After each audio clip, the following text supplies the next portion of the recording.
Hello friends, आज हम start करेंगे चैप्टर 13 का नया topic alter table command. Alter table command की आपको कब ज़रूरत पड़ती है? जब आप कोई टेबल आपने बना रखी है होती है, लेकिन उसकी जो डेफिनेशन होती है, दैट मीन्स उसके जो कॉलम होता है या डेटा टाइप का साइज होता है या कोई आप कॉन्स्टेंट ऐड करना चाहते हो, उस कंडीशन में आप क्या यूज़ करोगे? Alter table command. ये किस कमांड्स की कैटेगरीज में आती है? दैट इज DDL कमांड की कैटेगरीज में आती है। अगर हमें कोई किसी भी टेबल के अंदर, एग्जिस्टिंग टेबल के अंदर कोई कॉलम ऐड करना है, उस कंडीशन में आप क्या लिखोगे? ऑल्टर टेबल, टेबल का नाम, ऐड, ब्रैकेट के अंदर जो भी कॉलम है, कॉलम का नाम देंगे और उसका डेटा टाइप दे देंगे और उसका साइज दे देंगे। जब भी आपका कॉलम ऐड होगा तो वो क्या होगा? नल होगा। दैट मीन्स उसकी जो कॉलम होगा उसके अंदर कोई भी वैल्यूज ऐड नहीं हुई होंगी। अगर आपको कोई कॉलम ड्रॉप करना है तो उस कंडीशन में आप क्या लिखेंगे? दैट मीन्स कोई भी कॉलम रिमूव करना है, उस कंडीशन में आप क्या लिखेंगे? ऑल्टर टेबल, टेबल का नाम, ड्रॉप कॉलम और कॉलम का नाम दे देंगे। उस कंडीशन में क्या होगा? अगर आपके एग्जिस्टिंग टेबल में वो कॉलम होगा तो वो रिमूव हो जाएगा। नेक्स्ट हम देख लेते हैं इसमें कौन सी कमांड है। दैट मीन्स अगर आपको क्या करना है, कोई कॉन्स्टेंट ऐड करना है तो उस कंडीशन में आप क्या देंगे? ऑल्टर टेबल, टेबल का नाम, ऐड कॉलम का नाम और उसका डेटा टाइप देंगे। देन अगेन कॉमा, एक कॉलम और दे रखा, that is loan code character, इसका डेटा टाइप है और 1 इसका लेंथ है। और क्या हमने क्या कौन सा कॉन्स्टेंट यूज़ करा? That is check constant use करा। चेक कॉन्स्टेंट में हमने क्या दिया? जो लोन कोड के अंदर आप वैल्यू इंसर्ट करा पाओगे वो क्या होगी? ई हो सकती है, सी हो सकती है, एच हो सकती है या पी हो सकती है। इसके अलावा कोई भी आप वैल्यू इसके अंदर इंसर्ट लोन कोड के अंदर नहीं करा पाओगे। तो दैट मीन्स हमने ऑल्टर टेबल के थ्रू हमने क्या करा? एक EMP टेबल के अंदर 2 कॉलम्स ऐड करे, एक 35 प्लान ऐड करा और एक लोन कोड कॉलम ऐड करा। इसके अंदर हम क्या कर पाए? लोन कोड के अंदर हमने एक कांस्टेंट ऐड करा, जिसका जो कांस्टेंट कौन सा था? दैट इज चेक कांस्टेंट था। और उसके अंदर जो आप वैल्यू इनपुट करा पा रहे थे वो कौन कौन सी करा पा रहे थे? ई, सी, एच एंड पी। अगर आप अपने टेबल के अंदर नॉट नल कांस्टेंट ऐड करना चाहते थे किसी कॉलम के साथ, जब आप जो अपने टेबल एग्जिस्टिंग टेबल के अंदर है, तो उस कंडीशन में क्या होता है? जब भी आप कोई कॉलम ऐड करते हो, दैट मीन्स आप बाद में कोई कॉलम ऐड कर रहे हो, तो उस कंडीशन में उस टेबल के अंदर क्या होता है? जो कॉलम बनता है उसके अंदर सारी वैल्यूज क्या होती है? नल होती है। तो आपको पहले ये चेक करना पड़ेगा कि आपकी टेबल के अंदर कोई डेटा तो नहीं है। अगर डेटा नहीं है तो उस कंडीशन में आप नॉट नल ऐड करा पाओगे। अगर है तो उस कंडीशन में आप नॉट नल ऐड नहीं करा पाओगे।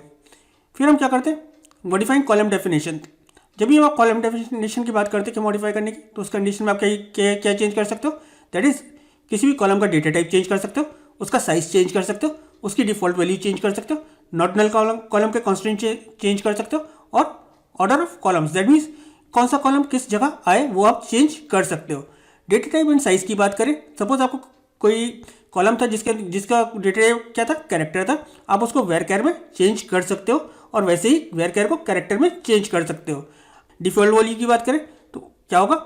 जब भी आप किसी भी कॉलम के अंदर डिफॉल्ट वैल्यू को ऐड कराओगे, उस कंडीशन में क्या होगा? जब आप जो आपकी पहले डिफॉल्ट वैल्यू होगी वो एज इट इज रहेगी। जब आपने नई डिफॉल्ट वैल्यू दी होगी, वो जब आप नया रिकॉर्ड इंसर्ट करोगे वो जब भी एग्जिस्ट करेगी, दैट मीन्स जब भी वो काम करेगी, अदरवाइज वो काम नहीं करेगी। दैट मीन्स नए रिकॉर्ड्स के अंदर तो नई डिफॉल्ट वैल्यू आ जाएगी, लेकिन जो पुराना रिकॉर्ड होंगे उसके अंदर जो पुरानी डिफॉल्ट वैल्यू होगी वो वही रहेगी। अगर हम इंटीग्रिटी कॉन्स्टेंट की बात करें तो उस कंडीशन में क्या होगा कि आप मॉडिफाई क्लॉज यूज करोगे और आप उसके अंदर प्राइमरी की, यूनिक की और चेक कांस्टेंट यूज कर सकते हो। अगर हमें कॉलम्स का, दैट मीन्स कॉलम्स का क्या है, ऑर्डर चेंज करना था, तो हम क्या करेंगे? ऑल्टर टेबल का नाम, देन मॉडिफाई कॉलम, जो भी, दैट मीन्स यहाँ पे कॉलम का आप नाम दे दोगे और उसका साइज दे दोगे। अगर आप फर्स्ट लिख, बाय डिफॉल्ट जो कॉलम ऐड होता है वो क्या होता है? लास्ट में ऐड होता है। अगर आप चाहते हो वो टेबल के फर्स्ट में ऐड हो तो आप फर्स्ट लिख दोगे। अगर आप किसी कॉलम के बाद ऐड कराना चाहते हो तो आफ्टर उस कॉलम का नाम लिख दोगे जिस कॉलम के बाद आप ऐड कराना चाहते हो। चलिए इसको एग्जाम्पल के थ्रू समझ लेते हैं। तो सबसे पहले हम कौन सी कमांड यूज कर लेते हैं? दैट इज ऑल्टर और उसके अंदर हम क्या करते हैं? कॉलम ऐड कर लेते हैं। तो मैं कोई दूसरा डेटाबेस ले लेता हूँ। यूज माई डीबी था हमारा डेटाबेस एक, और इसके अंदर हम टेबल्स देख लेते हैं। शो टेबल्स, तो हमारे पास एक प्रोडक्ट नाम की टेबल है, इस पर हम काम कर लेते हैं। तो हम देख लेते हैं डिस्क्राइब करके, डिस्क्राइब प्रोडक्ट। तो हमारे पास इसके अंदर 3 कॉलम्स है, एक PID है, प्रोडक्ट नेम है और प्राइस है। हम सेलेक्ट करके देख लेते हैं इसके अंदर क्या डेटा है। Select star from product. अब मुझे क्या करना है? इसके अंदर ये डेटा है। अब मुझे क्या करना है? एक रिकॉर्ड ऐड करना है किसके अंदर? दैट इज, सॉरी, एक कॉलम ऐड करना है इसके अंदर, उसका नाम क्या होगा, दैट इज ऑर्डर आईडी हम ले लेते हैं, या कुछ भी कोई भी कॉलम ले लेते हैं अभी। तो हम क्या लिखेंगे, ऑल्टर टेबल, टेबल का नाम that is product, add column, column का नाम दैट इज हम ले लें ऑर्डर, ऑर्डर आईडी ले लेते हैं, और इसकी डेटा टाइप ले लेते हैं इंटीजर, और इसका टाइप साइज ले लेते हैं 4, और इसको सेमीकोलन लगा के एंटर कर देते हैं। दैट मीन्स अब इसके अंदर क्या होगा, एक कॉलम और ऐड हो गया होगा, जिस कौन सा, दैट इज ऑर्डर आईडी, और वो किस में ऐड हुआ होगा, वो प्राइस के बाद ऐड हुआ होगा। दैट मीन्स बाय डिफॉल्ट जो ऐड होता है वो कब होता है, आपकी टेबल के लास्ट में। चेक कर लेते हैं इसको डिस्क्राइब करके, आपके लास्ट में ऐड हो गया। अब मुझे क्या करना था, इसके अंदर एक कॉलम ऐड करना था, लेकिन उसको क्या कहाँ पे ऐड करना था, दैट इज फर्स्ट में। दैट मीन्स हम उसको शुरू में ऐड कराना चाहते थे। उसके लिए आपके पास कमांड क्या होती थी, आप ऑल्टर टेबल लिखते थे, टेबल का नाम लिखते थे, मैं कॉलम ऐड करना है इसलिए मुझे क्या करना है, ऐड कॉलम। अगर मुझे इसी कॉलम को ऊपर लेके आना है तो मैं मॉडिफाई लिखूंगा, अगर मुझे नया कॉलम को फर्स्ट में लाना था तो मैं ऐड कॉलम ही लिखूंगा।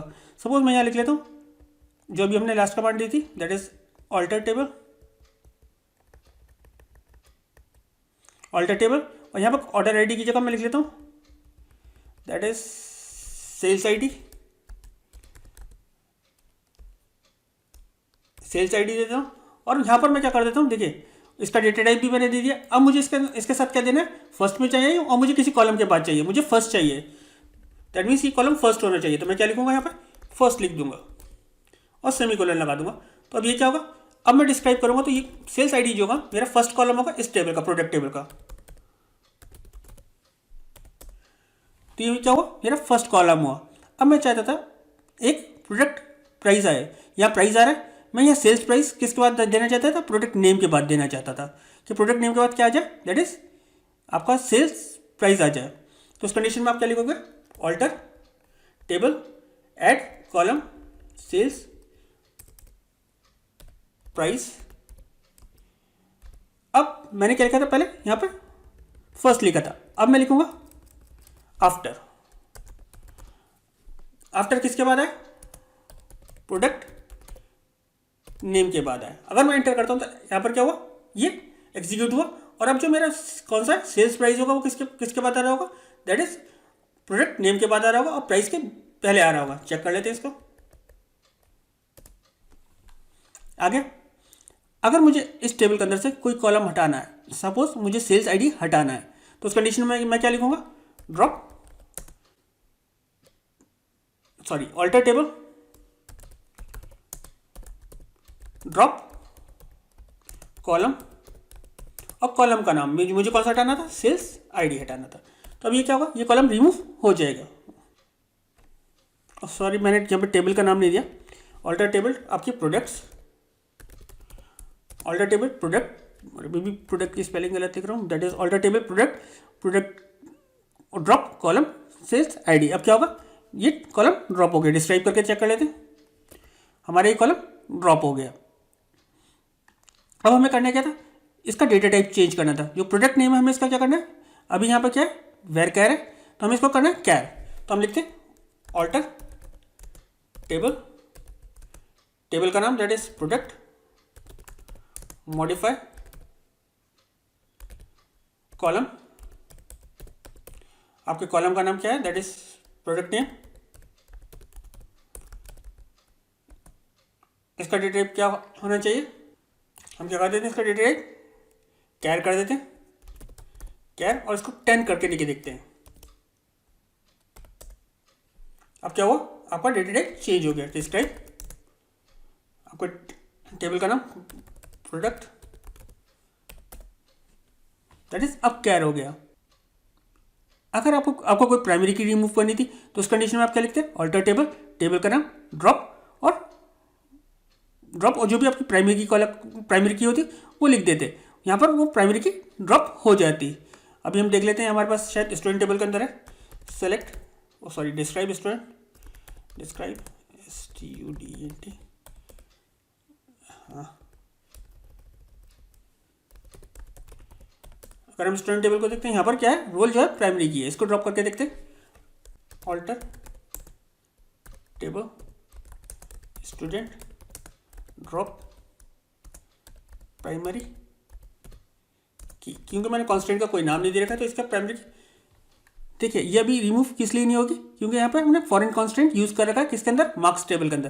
तो मैं क्या करता हूँ, मार्क्स टेबल ड्रॉप कर देता हूँ, ड्रॉप टेबल मार्क्स। अब मैं इस कमांड को दोबारा देता हूँ तो ये क्या होगा, प्राइमरी की रिमूव हो गई। आपको डिस्क्राइब करके दिखा देता हूँ, डिस्क्राइब स्टूडेंट, हमारी प्राइमरी की जो थी वो रिमूव हो गई। उम्मीद करता हूँ आपको ऑल्टर टेबल क्लियर हो गया होगा। फिर भी अगर कोई डाउट हो तो प्लीज़ कमेंट सेक्शन में लिखे, मैं कोशिश करूँगा आपके डाउट्स को क्लियर करने की और आपके कमेंट्स का रिप्लाई करने की। Thank you.